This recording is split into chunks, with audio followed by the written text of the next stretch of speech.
श्री परमहंस देवाय नमः। फेसबुक पर हमारी टाइमलाइन पर सरिता बहन जी ने जिज्ञासा रखी है।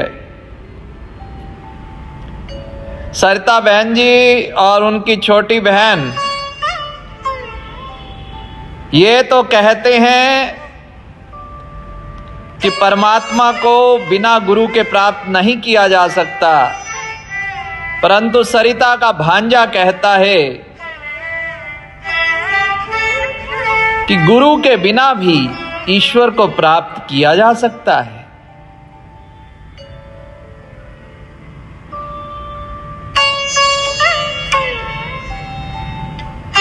अनूपानंद से समाधान मांगा है। तो बहन जी, आपको विचित्र तो लगेगा, परंतु मैं भांजे के साथ सहमत हूं।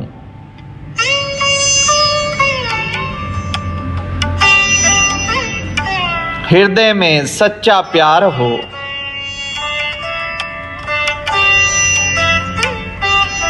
तो गुरु के बिना भी ईश्वर की प्राप्ति संभव है।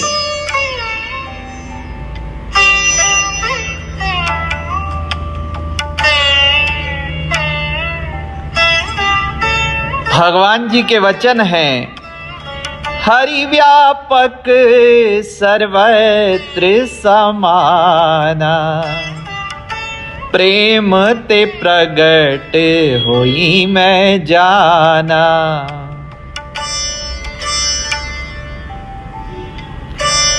राम ही केवल प्रेम प्यारा, जान ले हो जो जान निहारा। भगवान तो सर्वत्र हैं, प्रेम से प्रकट होते हैं। जो जानने की जिज्ञासा रखता है वो ये जान ले कि भगवान जी को तो केवल प्रेम से ही रिझाया जा सकता है। अब यहां हमारे कथन को अन्यथा ना ले लेना। गुरु के महत्व को नकार नहीं रहा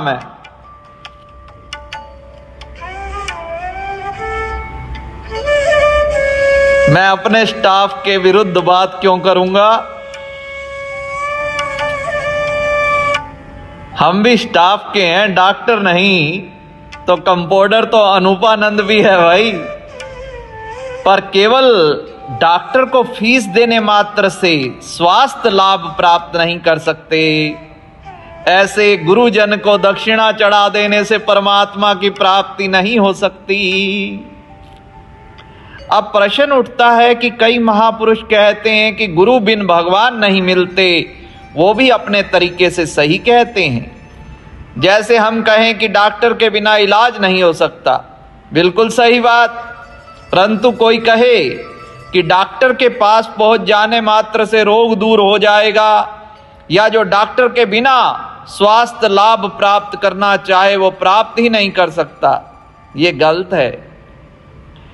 डॉक्टर औषधि दे रहा है, रोगी बस यही प्रसन्न है डॉक्टर को फीस दे दी है।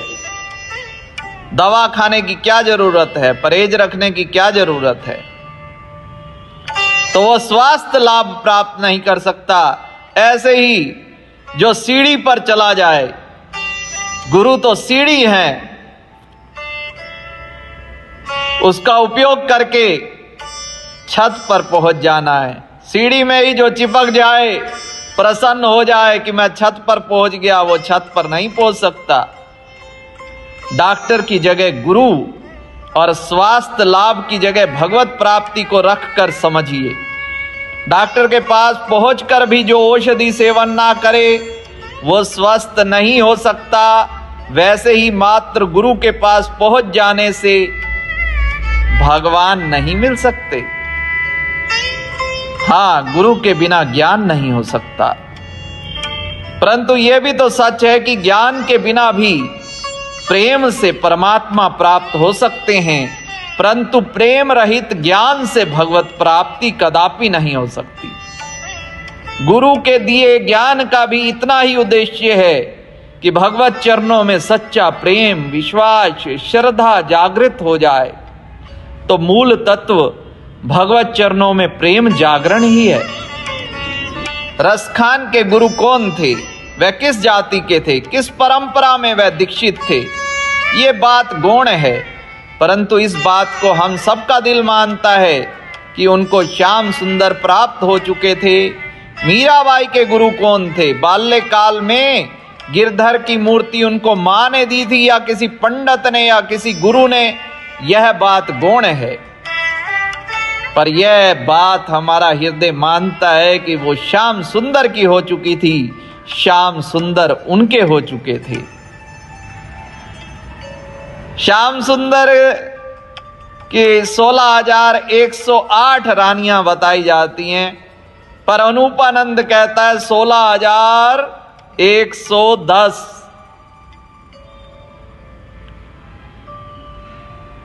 मीरा बाई और राधा माई ये दो नाम छोड़ देते हैं।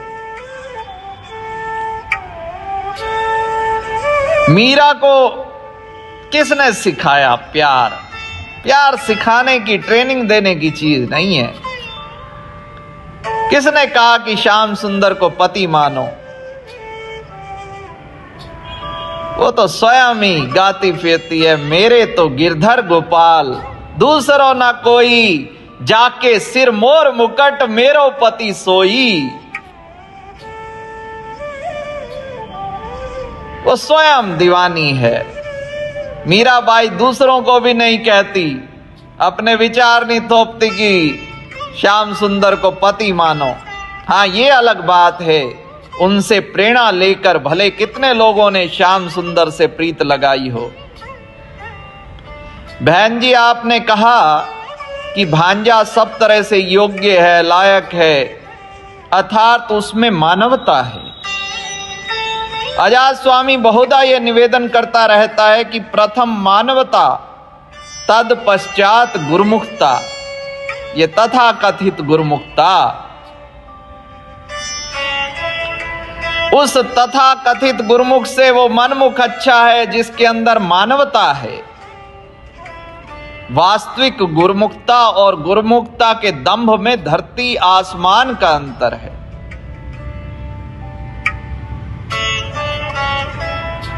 मानव को ही तो गुरुमुख बनाएंगे, जानवर को थोड़ा ही। मानव पहले बने, फिर बाद में हिंदू, मुसलमान, बौद्ध, ईसाई, सच्चा गुरुमुख ये बाद में। सबके अपने अपने संस्कार हैं, विचार हैं। किसी पर बलात् अपने विचार थोपना गलत है। बहस करके, दूसरे के अहंकार पर बार बार चोट करके, तू गलत हम सही, दूसरे को गुरुमुख बनाने के चक्कर में स्वयं मनमुख ना बन जाओ। ठीक है, आपकी भावना है कि बच्चे गुरुमुख बने, तो श्री गुरु महाराज जी के चरणों में प्रार्थना करें, वाद विवाद नहीं। और इससे भी ऊंची स्थिति कि हम श्री गुरु महाराज जी के प्रेम में इतने मगन हो जावें कि दूसरे के दोषों की तरफ ध्यान ही ना जावे। दूसरों पर स्वयं आपकी भक्ति की मस्ती का असर पड़ेगा। हमारी बहन अर्चना विवाह उपरांत हमारे जीजा जी को संग ले श्री प्रयाग धाम पंचम पातशाही भगवान जी के चरणों में पहुंची और बेनती की, भगवान जी कृपा करो भगत जी गुरुमुख बने। तो श्री वचन हुए, पहले तू पक्की गुरुमुख बन जा, सब पर अपने आप असर पड़ेगा। इस एक वचन में आपका भी समाधान है, अनेकों का समाधान है। दूसरे को नीचा, स्वयं को ऊंचा सिद्ध करना गुरुमुखता नहीं है। हम प्रयागधाम आनंद पार्क में घूम रहे थे, मेरा स्वास्थ्य ठीक नहीं था। एक महात्मा जी ने तंज कसा कि जो सेवा नहीं करते वो ही बीमार पड़ते हैं। मैंने तो जवाब नहीं दिया। वहां एक महानुभाव जो कि बचपन में पंचम पातशाही भगवान जी के सहपाठी थे, उनकी महात्मा जी से बहुत कहा सुनी हुई। महात्मा जी के जाने के बाद उन्होंने कहा जल्दी इस महात्मा को पता चलेगा। मैंने कहा महाराज श्राप क्यों दे रहे हो? वो बोले मैं वरदान श्राप नहीं मानता, पर जो दूसरों को दुख पहुंचाता है वो फल अवश्य पाता है। मैंने कहा मुझे उनकी बातों से दुख नहीं पहुंचा। तो मुझे बोले आया बड़ा ज्ञानी ध्यानी, दुख तो सबको होता है बुरे वचनों का, कोई छिपा जाता है। स्पष्टवादी थे, क्यों ना हो भगवान जी के मित्र जो ठहरे। कुछ दिनों बाद उन महात्मा जी का हाल, पश्चाताप भी हुआ उनको।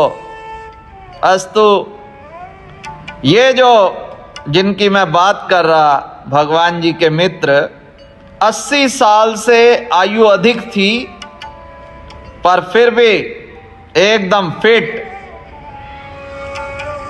मैंने पूछा आपकी सेहत का राज क्या है?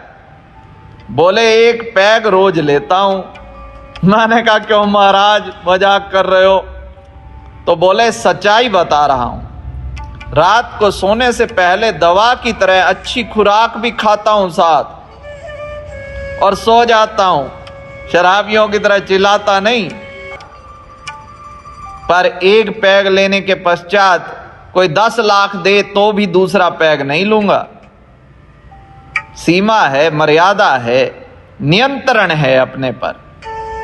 तो कई बार उचित तरीके से ग्रहण किया गया विष भी दवा का काम करता है, अमृत का काम करता है। इस तरह से प्रेम प्यार से, सबके विचारों का आदर करने से तालमेल बैठ जाता है, पर जोर जबरदस्ती, वाद विवाद से बात और बिगड़ जाती है। तो सब चिंता त्याग श्री परमहंस भगवान जी के चरणों में समर्पित होकर दोहराना है श्री परमहंस शरणम गच्छामि।